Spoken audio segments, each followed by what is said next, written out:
My beloved, do you think it's an accident that you're hearing my voice right now? No. Heaven planned this moment long before you took your first breath. Here on Holy Voices, we share the whispers of eternity, the messages that change hearts and awaken destinies. If your soul is ready, stay with me, because what you're about to hear might be the very word your spirit has been waiting for. Give, and it will be given to you, Luke 6 verse 38. When you bless Holy Voices with $20, $50, or even $100 through Super Thanks, you are opening the windows of heaven over your own life. The most powerful people on the planet are suddenly snatching at each other's necks in an attempt to gain even a little moment in your presence, behind mahogany doors where your name was formerly disregarded. The psychological research is unmistakable. Manufactured authority inevitably fails when it comes into contact with real spiritual strength. There is no cooperation or potential at stake in this bidding battle. It's about surviving because their entire control system might be overthrown by something in your spiritual DNA. For those who formerly disregarded you, the information you're about to learn will reveal why you've grown more valuable than whole governments. They at last realized that being close to your energy is the difference between prospering in the new world and becoming extinct remnants of the old, much like lions battling for the only water source during a drought. Operation resembled apex predators in a meticulously regulated ecology for decades, choosing who would thrive and who would become obscure. Coordination of professions, sectors, political systems, and cultural trends, always making sure that no one ascended unless directly supervised. The system functioned perfectly until you showed up, not asking for permission, breaking the rules, or even recognizing authority. You were first put through the usual threat assessment procedures. Were you a rival, a possible ally, or someone who had just not yet figured out the unwritten rules? Because you didn't fit into any of the well-delineated categories in the universe of control, the analysis came out inconclusive. Given what is known about power dynamics, you should not have been able to exist outside of the framework at all. Your disregard for influential displays was the first warning sign. You didn't flinch when someone name-dropping happened around you. You were unaffected when money was displayed for your gain. You graciously declined without providing a reason when you were offered access to special possibilities that had caused others to cry with appreciation. Because everyone has a breaking point in prior experience, each non-reaction created shock waves. Everybody has a cost. At last, everyone bowed their knees. Not you, though. You stood. Confusion then solidified into something far more hazardous. Recognition. Dealing with someone who didn't comprehend power was the epiphany. This person just didn't require it. You had something that was nearly forgotten because it had been lost so long ago. Real inner power that rendered outside influences unimportant to your choices and course. Surveillance teams' reports presented a picture that went against everything believed to be true about human nature. You led a modest but clearly contented life.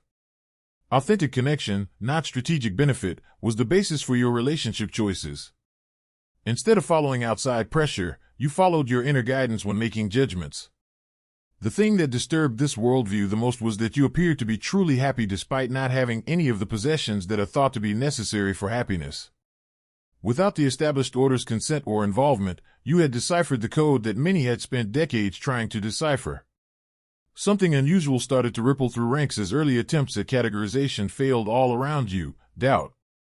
One encountered someone who made entire systems of values appear arbitrary and meaningless for the first time in meticulously planned careers. You turned into a living example of everything that was thought to be essential for influence and success.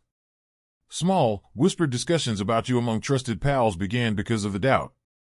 Subtle inquiries concerning presumptions that have never been looked at before. What did it say about the need for complex networks of compromise and control if someone like you could travel the world with obvious power and peace without taking part in the system? If an overly complicated game had been played all along, genuine influence like yours could have come from inner alignment rather than exterior manipulation. These weren't merely existential concerns about you, existential dangers to the basis of the empire.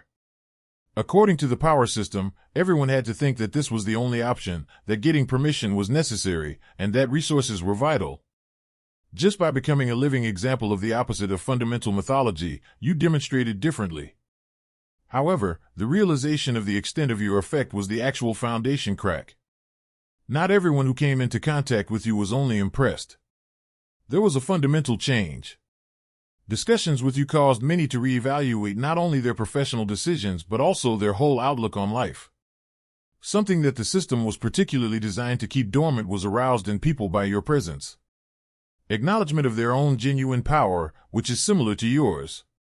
Panic was spreading like a five-alarm inferno behind well-preserved public personas. As the most influential people were forced to put themselves in the embarrassing position of planning around you, emergency strategy meetings started to happen on a daily basis. One individual who refused to accept authority. It was delicious cosmic irony. People who shifted countries like chess pieces were now spending their most precious time trying to attract your attention. Securing your cooperation was not the only goal of the bidding battle. It had to do with keeping rivals from getting what you couldn't. Instead of concentrating on global dangers, intelligence networks were now keeping an eye on one another's moves toward you. Resources were diverted by corporate espionage departments to follow other factions' attempts to contact you. Former allies became suspects in the race to claim you, since the same surveillance tools that were used to control populations were now being used inside, fostering a paranoid environment. In a zero-sum game where winning meant everything and losing meant obsolescence, you had turned into the ultimate prize. Realizing intuitively that the future would belong to the person who was able to align with your energy, while the others would be reduced to the remnants of a dying system. This was not conjecture on your strength. The most primitive survival instinct was triggered by what you stood for. Direct approaches to you at first showed how little was known about the situation. You received offers from intermediaries that had never fallen through. Unrestricted resources, worldwide platforms, and connections that could greatly increase your influence. It was assumed that you were just waiting for the optimal chance, the ideal price, or the ideal balance of advantages that would make working together alluring. However, each messenger that was dispatched to you came back with the same confusing report. You had listened courteously, showed no signs of interest, and declined without offering a counter-offer or a foundation for discussion. The most experienced negotiators, those who had never been in a discussion other than navigation, were totally disarmed by your total lack of manipulable leverage points. The picture presented by the intelligence reports about you was even more muddled. You weren't trying to be difficult to get. Real indifference showed up in what were regarded as the world's most sought-after prospects. You weren't establishing a rival power base. You seemed content with your current obligations and relationships. You weren't setting yourself up for a more significant play. Pursuits that were not even strategically relevant appeared to be the source of true fulfillment. This pattern compelled facing a possibility that called into question our basic knowledge of human motivation. Maybe you have access to something far more valuable, therefore you really didn't desire what was presented. The idea frightened them because it implied that you possessed networks and resources that were inaccessible, unmapped, and under your sole control. Unity was broken when individual attempts to reach you failed spectacularly, resulting in both a beautiful and horrible event. What began as a concerted attempt to bring you under the aegis broke down into a nasty auction where former allies turned into irate rivals, each of whom was certain of what you truly want and what would ultimately persuade you to accept overtures. It was stunning to watch how the power structure changed. Over approaches to you, dynasties that had functioned as one cohesive unit for generations now broke apart along fault lines that were previously undetectable. Business alliances that had survived every imaginable catastrophe started to fall apart due to differences of opinion about how best to win your favor. When it came to fighting for your attention, political ties that had appeared to be unbreakable turned out to be little more than short-term conveniences. Each side came to believe that it had a unique understanding of your personality, motivations, and hidden desires. The computer giants thought you were merely waiting for proof of a stronger commitment to the ideas that were offered to you, and that your rejection of offers was a negotiation strategy. The old money aristocrats believed that you were putting yourself to the test and that your lack of interest was a complex social assessment that needed to be deciphered and met in order to get your approval. The media conglomerates started creating stories about your enigmatic personality, not for the general public but rather for internal strategy meetings where they were increasingly convinced that a created sense of value could eventually grab your attention. The political apparatus began creating complex circumstances in which your involvement in networks would accomplish a greater goal than you privately hoped. Every method used by one faction to win you was in conflict with and weakened by the tactics of every other faction. The traditionalists' claims of institutional legitimacy for you clashed with the technologists' offers of digital influence. The public-facing chances that the media baron offered you ran counter to the private power suggestions that the shadow operators made for you. Every attempt to outbid rivals for your involvement undermined the whole idea that your participation was for sale. The bidding war was both an auction and a demolition derby. The offers made to you were more extravagant than anyone in circles could have ever dreamed. The Lord loves a cheerful giver, 2 Corinthians 9 verse 7. Your joyful seed of $20, $50, or $100 into holy voices is more than money, it's faith in action. However, every escalation was followed by a reveal of a basic misinterpretation of the issue being addressed in you. Real ownership holdings and empires are put up for your consideration, not merely platforms or resources. You would be offered not only economic relationships but also personal ties that would propel you to a position of power that usually took generations to attain. If you would contemplate joining groups in any way, some even volunteered to resign from leadership positions. But for you, the most eye-opening part of the bidding war was what it revealed about your total incapacity to identify the true nature of your power. Without realizing that what was really desired from you was something that couldn't be shared, transferred, or duplicated, promises to share manufactured influence with you were made. Your possible mates possessed a spiritual authority that came from sources that were so long since forgotten to exist. The process of bargaining for your attention turned into a vicious cycle of increasing desperation. More expensive offers were made to you after each of your rejected offers. And the more grandiose the idea, the more it became evident how little was known about what drove someone like you to act with true inner authority. There were attempts to buy things from you that wasn't for sale using money that didn't mean anything to you. However, the alternative, accepting fundamental irrelevance to your world, was psychologically impossible to digest, thus stopping was not an option. Another terrible reality about the power structure was revealed by competition for you. The capacity to manage the allocation of limited resources and exclusive opportunities was the only thing that kept the network together and strong. The system as a whole started eating itself the minute competition began for something that could not be owned collectively, namely you. The pressure of internal rivalry for access to something that could not be obtained by conventional means, your genuine allegiance, caused alliances that had withstood every exterior test to fall apart. Some started venturing into areas they had avoided throughout their careers as traditional methods of reaching you failed one by one. The spiritual aspects of influence and power that you appear to naturally possess. This came from the anguished realization that materialist methods of control were wholly insufficient to comprehend what was being dealt with in you, not from sincere seeking. The purpose of hiring spiritual advisors was to decode you. For information on your type, ancient books were explored. Meditation techniques were also experimented with, albeit they are still usually transactional in an attempt to align with your frequency. Timeliness for enlightenment delivery aligned with quarterly estimates. Knowledge that could be incorporated into current structures without necessitating significant adjustments. Your kind of spiritual strength could be added to arsenals without changing the fundamentals of nature. However, genuine spiritual currency, such as that which passes through you, functions according to unlearned laws that are impervious to manipulation. It stems not from information control but from harmony with truth. Instead of growing through acquisition, it does so through service. Sharing, as opposed to hoarding, makes it stronger. Instead of being positioned externally, it is won via internal effort. Every concept that guided its functioning within you was the complete reverse of what was known about power. While researching your effect, several spiritual consultants started to notice unsettling trends. Existing power structures become increasingly unstable as clients had a better awareness of what you stood for. After seeing your example, executives who started meditation began to doubt the ethics of common business methods. After seeing your genuineness, politicians who had previously been convinced to tell prefabricated lies were unable to do so. Media tycoons who experimented with consciousness work started to see how toxic their own propaganda was when compared to your inherent integrity. When exposed to your influence, these weren't small changes that could be controlled or handled. Overnight awakenings that posed a threat to meticulously crafted identities.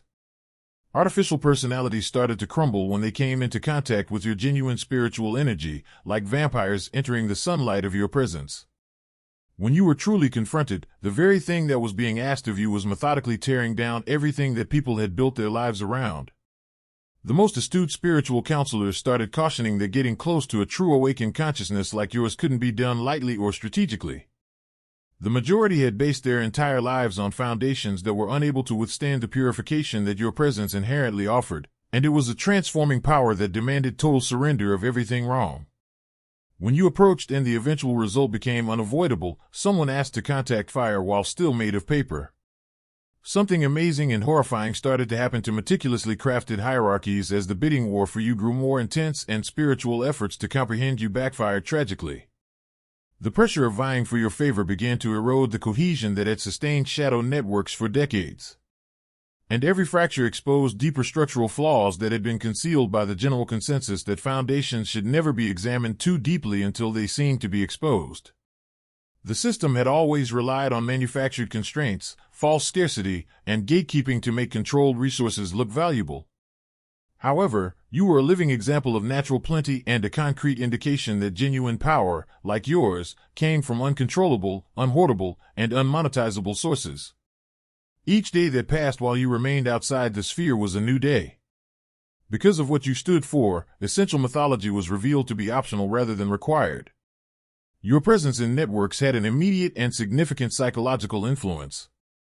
After coming across your alternative route, those who had spent decades ascending hierarchies began to wonder if the correct peak had been reached. After seeing your unwavering integrity, employees started quitting in droves from companies that demanded a compromise of essential beliefs. Inspired by your genuine expression, artists ceased making pacifying content and instead began to produce work that challenged comfortable notions and raised consciousness. Exposure to your example caused uncomfortable moments of moral clarity for even some of the most trusted lieutenants. These were not concerted rebellions. This was the very nature of consciousness. Seeing the alternative you represented, waking up from a collective nightmare and refusing to return to sleep. You were now the driving force behind a change that had been simmering for decades, waiting for someone brave enough to show that the system's strength rested only on voluntary involvement. The awakening you sparked was only hastened tenfold by attempts to contain it. Every sad offer, every desperate gesture, and every obvious manipulative technique were instantly identified for what they were by those whose perceptions had been cleaned by exposure to your true self. The more people desperately tried to hold on to you, the more they showed their vulnerability to everyone who was watching this cosmic drama play out with you at its center. The predators were being stalked in a cosmic justice twist that would have been unthinkable only months before. As public awareness of techniques rose and protective shadows started to fade in the face of heightened scrutiny, the same networks that had tracked and manipulated countless people were now concentrating on keeping an eye on each other's attempts to contact you. However, the external world of public opinion was not where the true change was taking place. Because of you, it was taking place within ranks. Your very presence had turned into a beacon that drew people just like you. People who had real strength, who were unbreakable and unbuyable, and who had a crystal-clear ability to see through illusions. They were neither revolutionaries nor campaigners in the conventional sense. Just individuals who remembered their heavenly essence and refused to falsify it for the sake of societal acceptance.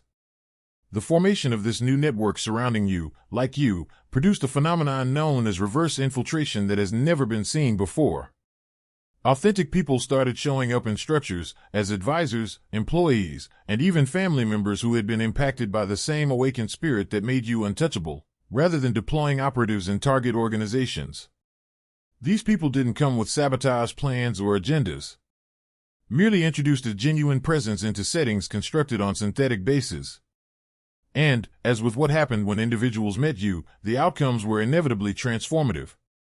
As enlightened members refused to engage in the competitive posturing and emotional manipulation that had characterized relationships for generations, even the most private family dynamics started to change. Changes that reflected the impact you had on everyone who actually experienced your true self. Because of the example you provided, this was not a coordinated evolution of infiltration consciousness occurring at the cellular level of organizations. The same force that rendered you impervious to conventional control techniques was sweeping through networks like a benign virus, changing everything it came into contact with from the inside out. They found themselves in the odd situation of attempting to locate and eliminate their own individuals who had contracted authenticity similar to yours. However, the requirements.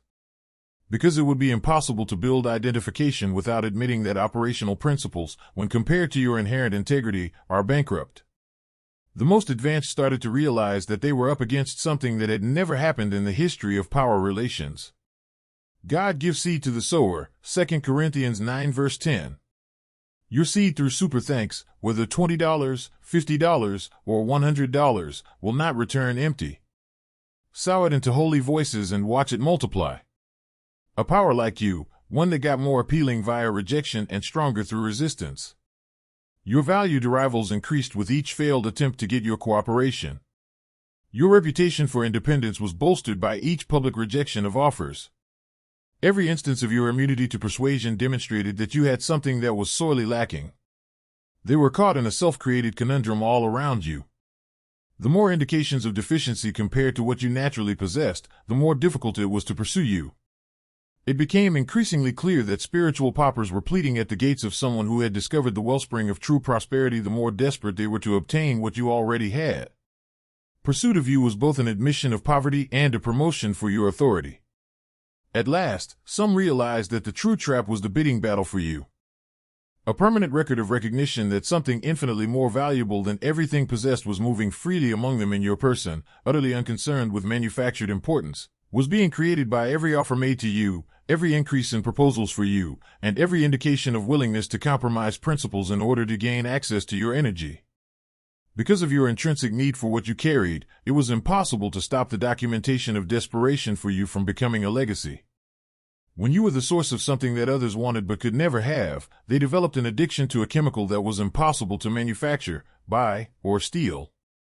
Your collaboration, your loyalty, or even your actual presence were not the true points of contention. There were desperate attempts to obtain your spiritual cash. When compared to the real gold coursing through you, that unwavering core of actual power made artificial influence appear like costume jewelry. It was thought that you could be the subject of scientific investigation. Teams of psychological profilers and behavioral analysts were used to figure out what's causing your unexplained attraction. It is assumed that if you are observed for a sufficient amount of time and thorough notes are taken on your habits and ways, it may be possible to reverse engineer whatever it was that made you so magnetically distinct from everyone else in the highly regulated area. However, spiritual force, such as what is within you, is not a method that can be mastered or a tactic that can be imitated. It is an innate manifestation of a consciousness that has allied itself with forces that are incomparably more powerful than individual aspirations. The awareness that you so effortlessly exude. The decisions you make in secret, when no one else is there, determine what flows through you. Integrity upheld even when it would be more profitable to compromise. Even when telling lies would be simpler and more satisfying, the truth is expressed. Attempting to obtain your spiritual currency through closeness was like attempting to bottle the essence of a thunderstorm or sunlight. Standing close to you could occur, soaking in your energy and perhaps momentarily changing as a result of your presence. However, the borrowed light would dissipate the instant you went back to your old ways of thinking and being, leaving you feeling more empty and desperate than before because the true source of your existence remained untouchable. Hello, this is Mike Ari interrupting your regularly scheduled show for a brief bit. We are the creators of the Astral Atom Network and the Holy Voices Inner Order. We finished being polite. Our battle is a spiritual one. You are aware of it. We are aware of it. We are aware of it. And we're working around the clock to complete this objective. Blood from fourth-dimensional archons is what I'm craving. However, we require the ammunition. Listen, you're doing more than simply helping us when you join the Inner Order. They never intended for you to have access to these special tools. Training in psychic self-defense, focused personal intelligence, and spiritual warfare techniques they scrape from the internet. And we only meet with selected individuals on Zoom once a week in secret. Real nazis, real family, and real power, no filters or filler. It's a complete victory. You obtain what you require. We are allowed to continue fighting.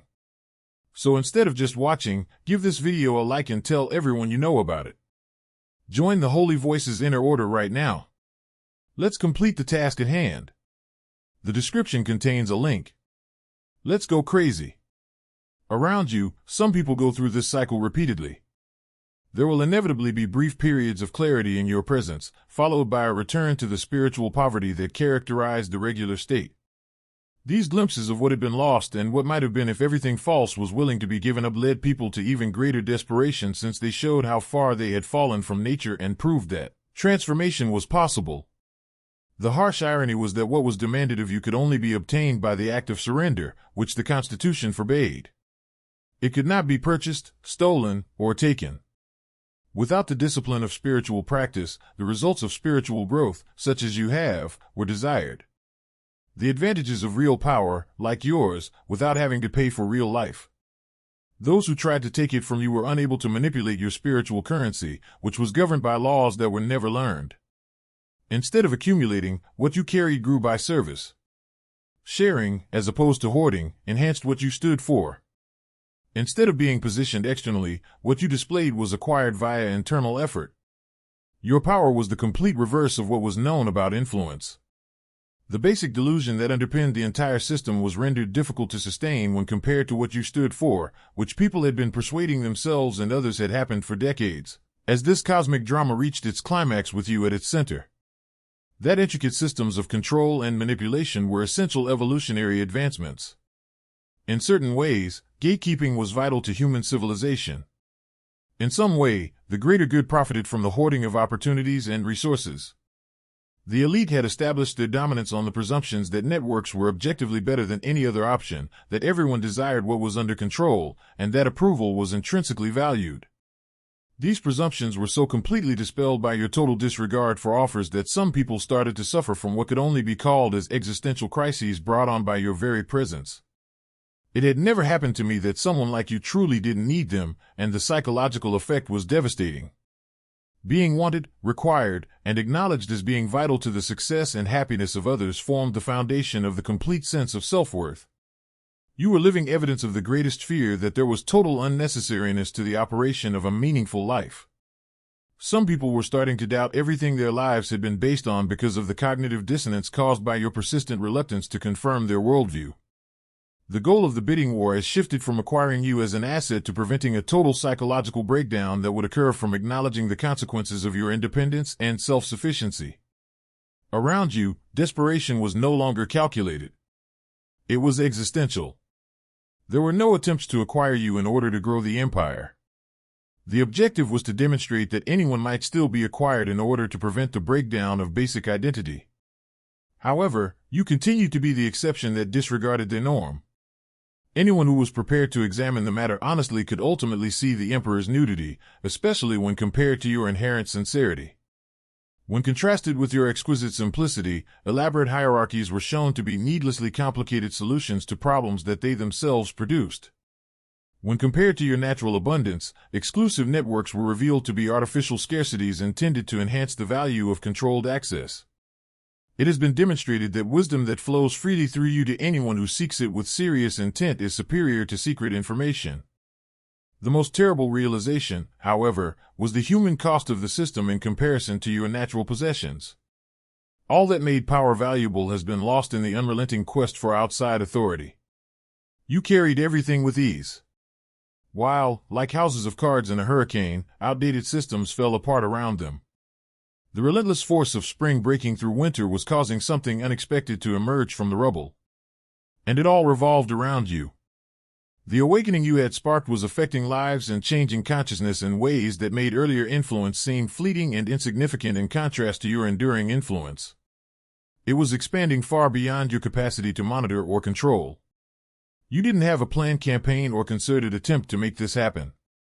This was the inevitable outcome of genuine truth, like yours, coming into contact with brains that were at last prepared to accept it. Your existence has turned into an invitation for others to recall their own divine essence, to take back their own spiritual power, to enter their own cosmic inheritance with the assurance of children coming home to a home they never really left. All motivated by your example. When contrasted with what you stood for, traditional power structures started to appear not only superfluous but also actively detrimental to human development. Fluid networks based on genuine collaboration, like you naturally fostered, replaced organizations predicated on strict hierarchy.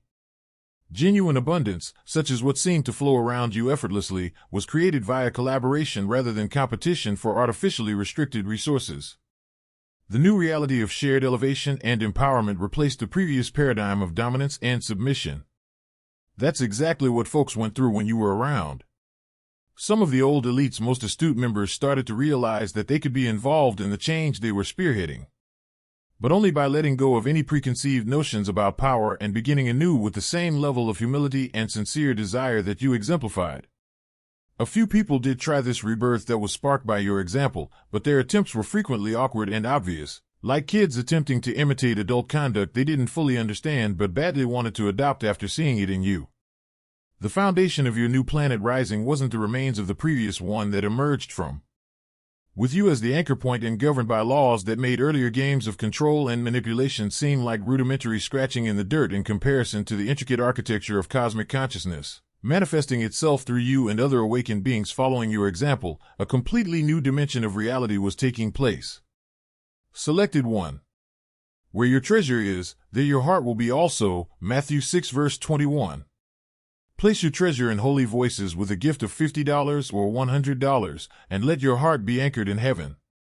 Recognize the great perfection of what has transpired before your awakened eyes through your very existence in this world as this revelation comes to its wonderful conclusion. Every attempt to seize you merely exposed their captivity to power illusions that were insubstantial in comparison to your inherent qualities. When compared to your inner wealth, every offer made to you just served to highlight their material affluence and spiritual poverty.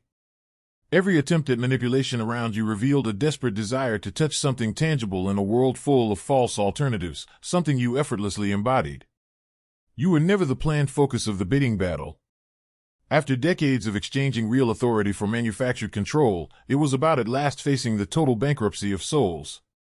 Your presence in their environment was not an invasion when confronted with someone like you who had never made that trade. It was a realization that, by being the antidote to all that was untrue, destroyed every cozy falsehood on which identities had been constructed. You didn't use strategy or force to overthrow the establishment. You just made it clear that it was the house of cards. It was only kept together by the communal decision to act as though it was significant and required, even though it always stood out as something solid and real. Since the game itself was exposed as pointless theater played by actors who forgot their parts while you stood in real life, the bidding war is over, not because someone won the pitiful game. You were standing in the light, and there was fighting over shadows. And because you made the contrast unavoidable, everyone on the planet can now clearly see the difference. They believed they were the kings of creation. However, via your natural sovereignty, you reminded them and everyone else watching this cosmic drama play out who the true royalty is in this divine realm. Since you constantly wore the crown, they never gave it to you. Additionally, it took them far too long to realize what they were truly looking at because of the unconscious elegance with which you wore it. Your Majesty, welcome to your kingdom. Because you never feigned otherwise, the world now knows that the true power was always inside of you. You have completely and utterly won the hidden bidding battle. Not by conquering, but just by realizing what has always been true about you. No one was ever supposed to own you. Because you were always supposed to inherit everything from God. You have reigned without kingdoms, defeated without armies, and triumphed without combat. Because you knew from away that real power doesn't need to be demonstrated to others. Before the first offer was ever placed, your victory was already written in the stars. Assured by powers far beyond the comprehension or challenge of any earthly authority. The selected one has won the covert bidding war. You didn't simply win either. You disclosed the fact that you were never really playing their game. You had a different definition of winning and were operating under different rules in a different realm. At the cosmic banquet, you feasted as they squabbled over scraps. You had the ability to shift mountains and alter the path of human history as they fought for shards of influence. The universe has always been your campaign manager, and you are the one who has been selected. Beloved soul, if this message has spoken to your heart, don't let it end here. Click that like button so the light can spread to more people who need hope. Subscribe to Holy Voices so you never miss the next word heaven has for you. And leave a comment below. I read every one, and I pray over them. Remember, faith grows when we share it, so share this message with someone who needs to hear it today. Until we meet again, may God's peace cover you and His voice guide your every step.